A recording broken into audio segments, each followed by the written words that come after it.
to select the best students, to have the best manager and the best researcher in their country.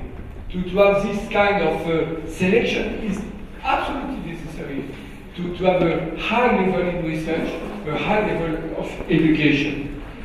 So this efficiency of university has to be supported by the government. So we have to evaluate what is the best for the state, what is the best for innovation, what is the best for research.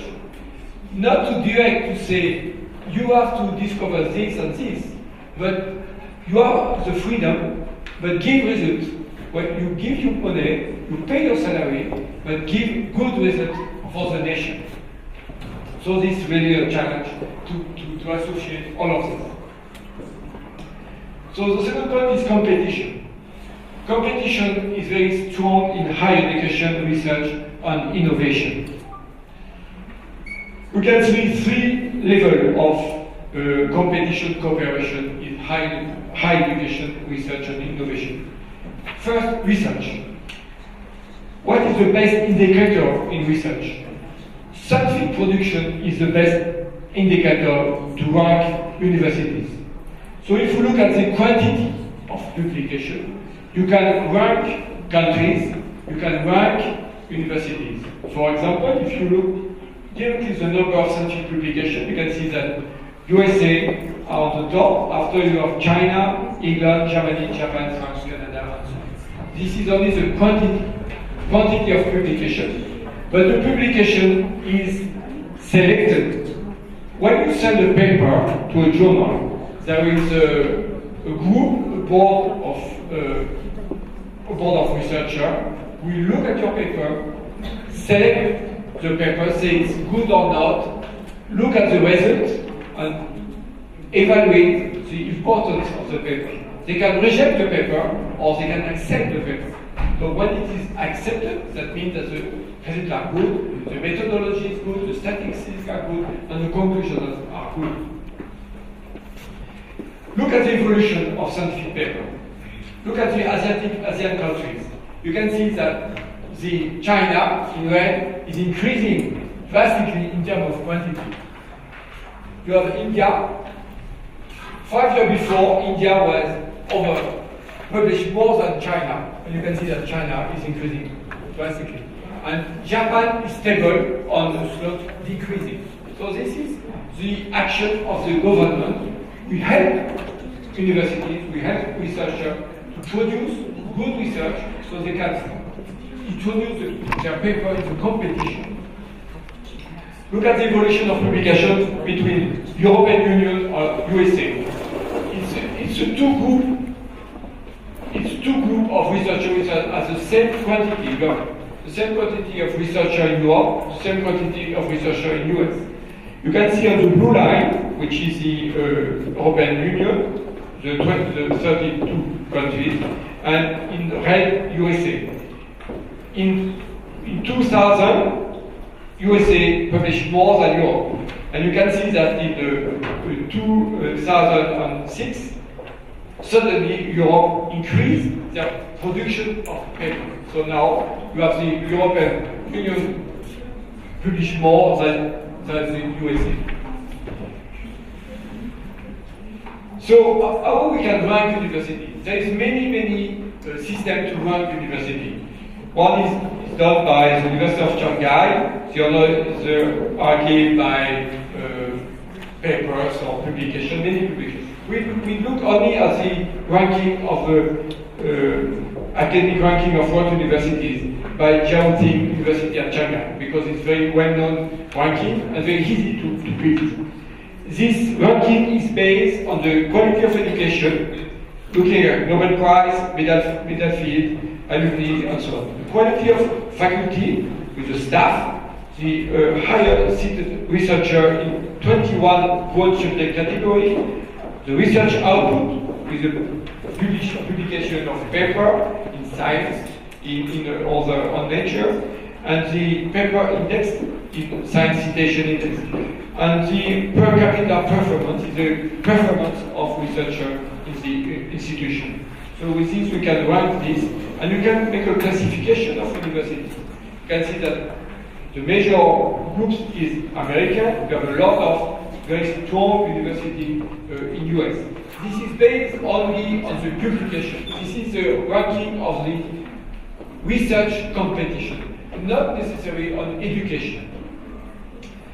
But if you look at the countries, and if you add the number of universities in the top 20, top 100, top 200 and so on, you can see that there is a modification of this on some country, US at the higher number.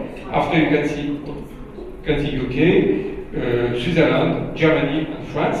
But if you look at the same thing in group of countries with the same quantity of students, same quantity of university, you can see that America is on the top at the first group of indicator, and after Europe has more universities in the group of universities when you are in the top 300 and top 400 and so on universities.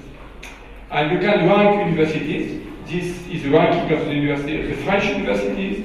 You can see that Université Pierre-Marie Curie in Paris, Université Paris also, and École Normale Supérieure and University of Strasbourg are in the top French university using this kind of ranking, which is the ranking of research.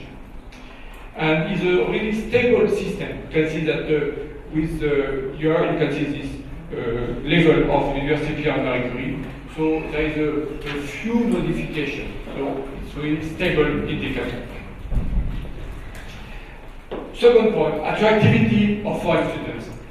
So we saw research, now you can see education. How we can evaluate the competition between universities? You can look at the student. What are the students? Where are they going to? We can say that they have a position of the situation of university. If this university can give you a better job or not. If they can give you something more modern. So it's really a competition to have the best students in the university. And the number of international students increased. You are now at 2 million international students, and we will jump to 4 million of international students. So it's really increasing, really a sort of long mobility of students all over the world. International students means that a student is in one university, he will spend 6 months or 1 year abroad to another university and will be back in his university. So what are the destinations of international students? The first destination is Europe, based mainly on the Erasmus system where mobility of European students is very strong between countries. The second destination is North America with 27%. And the third is Asia with 10%. And you can see that Australia has a particular situation. It's a small country, not in size, but in the number of university and number of students, but it's a policy to attract the students in his universities. What are the origin of international students? The first is Asia, mainly China. The second is Europe, 24, and the other third is Africa. Student mobility. Why is it interesting to be mobile? The first is for the student himself. He increases competence, he increases his foreign language training, his personal growth and wider experience. It's also important for the country of origin. It increases the level of the country of origin.